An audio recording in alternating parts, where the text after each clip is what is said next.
One piece के episode number 2 की शुरुआत में हम देखते हैं लूफी और कुबी को, जो कि एक आइसलैंड पर उतर चुके हैं जोरो की तलाश में। और इसी के साथ हमारे इस एपिसोड का नाम है enter the pirate swordsman pirate hunter Zoro. Episode की शुरुआत में लूफी उस जगह के लोगों से पूछ रहा होता है कि उन्हें जोरो कहाँ पर मिलेगा, और जोरो का नाम सुनते से ही वो सारे लोग घबरा कर इधर उधर भागने लगते हैं। और यह सब देखकर कुबी लूफी से कहता है, क्या तुम पागल हो? जोरो से यहाँ सब डरते हैं, वो एक हैवान है, उसका नाम मत लो।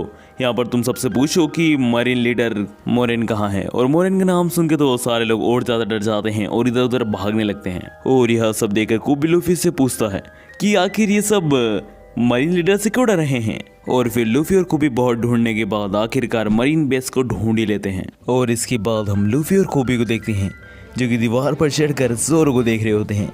और जोरो को इस वक्त मरीन वालों ने अपने कब्जे में कर रखा है। और जोरो को इससे बंधा हुआ देखकर लूफी कुबी से कहता है कि हमें उसे छुड़ाना होगा, जिस पर कुबी कहता है, अरे तुम पागल हो गए हो क्या? वो छूटते से तुम्हें मार डालेगा। और लूफी और कुबी की इन्हीं बातों के बीच में लूफी और कुबी देखते हैं कि एक लड़की जोरो के पास आ चुकी है और वह जोरो के लिए एक राइस केक लेकर आई है।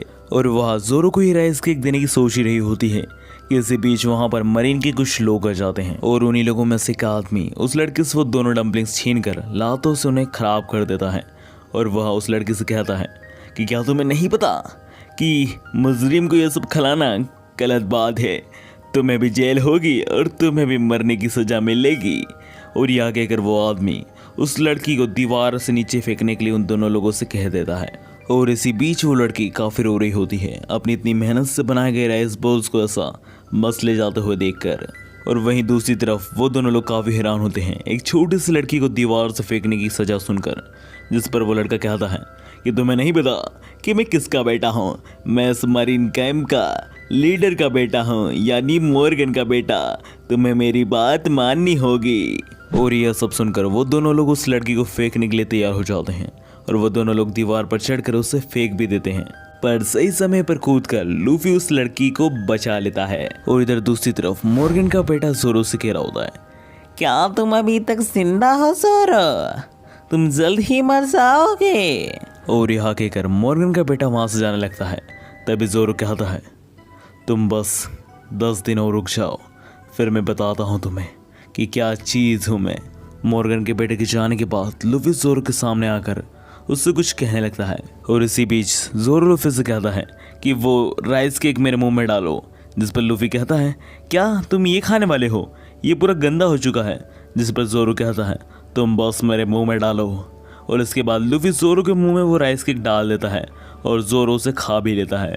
और यह सब देखकर लूफी समझ जाता है कि जोरो दिल का खराब आदमी नहीं है। और फिर नेक्स्ट सीन में हम देखते हैं कि वो लड़की लूफी के पास बैठी हुई होती है, जहाँ पर वो लड़की लूफी को बताती है कि कैसे उसको बचाने के चक्कर में जोरो पकड़ा गया मरीन वालों के हाथों।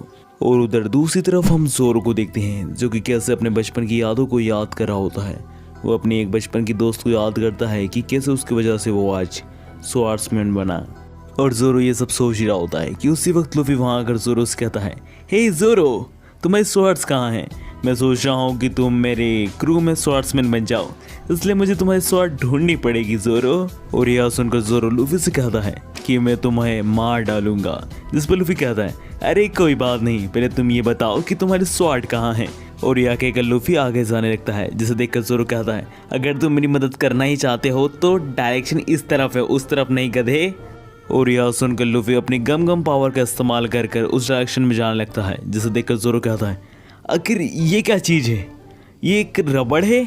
और इधर दूसरी तरफ हम देखते हैं कि मोर्गन अपने बड़े से स्टेचू को खड़ा करने वाला होता है कि इसी बीच लूफी वहां आ जाता है। और लूफी को ऐसे रबड़ की तरह कूदता हुआ देखकर वहां के सारे लोग हैरान हो जाते हैं कि आखिर ये क्या चीज है। और लूफी की स्पेड एसेंट्री के दौरान लूफी के हाथों गलती से मोर्गन के स्टेचू का एक किनारा टूट जाता है, जिसे देखकर मोर्गन को बहुत गुस्सा आता है और वो कहता है कि लूफी को जान से मार दो। पर इन सब से लूफी को कोई फर्क नहीं पड़ता और वह मोर्गन के बेटे से कहता है, हे तुम मेरे साथ चलो, मुझे जोरो की तलवार नहीं मिल रही है, क्या तुम मेरे ढूंढने में मदद करोगे? और यहाँ के लूफी अपने साथ मोर्गन को बेटे को लेकर जोरो की तलवार ढूंढने निकल पड़ता है। और इधर दूसरी तरफ हम देखते हैं कि जोरो को बचाने के लिए कुबी भी आ चुका है और कुबी जोरो की बंधी हुई रस्सियों को खोलने लगता है। और जोरो को खोलते हुए कुबी जोरो से कहता है कि हम तुम्हारी मदद तो कर रहे हैं, पर ज़ोरो तुम्हें लूफी की मदद करनी होगी। वो एक अच्छा इंसान है, उसे पायरेट किंग बनने के लिए तुम्हारी ज़रूरत है ज़ोरो। और कोबी की ये सारी बातें ज़ोरो भी काफ़ी ध्यान से सुन रहा होता है। पर इन्हीं सब बातों के बीच में मरीन वाले वहाँ आकर कोबी और ज़ोरो दोनों पर ही बंदूक तान देते हैं। और तभी इधर हम देखते हैं कि लूफी ने भी ज़ोरो की तलवार बस ढूंढ ली है। और इसी बीच दूसरी तरफ हम ज़ोरो को देखते हैं, जिसके सामने मोर्गन और उसकी पूरी सेना उसे मारने के लिए तैयार है। जिसे देखकर ज़ोरो मन में कहता है, मैंने उससे वादा किया है कि मैं इतनी जल्दी नहीं मरूंगा और मैं इस दुनिया का नंबर 1 स्वॉर्ड्समैन बनकर ही मरूंगा। और ज़ोरो ये सब सोच ही रहा होता है कि मरीन वाले ज़ोरो के ऊपर गोलियों से हमला कर देते हैं। पर इसी बीच लूफी वहां आकर ज़ोरो को बचा लेता है और सारी गोलियों को अपनी गम गम फ्रूट की पावर से वही रोक लेता है। और लूफी के पास रबर पावर है, इस वजह से लूफी को गोलियों का कोई असर नहीं होता। और लूफी को ये करता हुआ देखकर ज़ोरो मन में कहता है, आखिर ये क्या है। एंड गैस इसी के साथ एपिसोड 2 ऑफ वन पीस हमारा यहीं ख़त्म होता है। एंड गैस आगे से एक वीडियो में मैं 2 से 3 एपिसोड कवर करने की कोशिश करूँगा। तो मिलते हैं नेक्स्ट एपिसोड में, तब तक के लिए बाय बाय गाइस।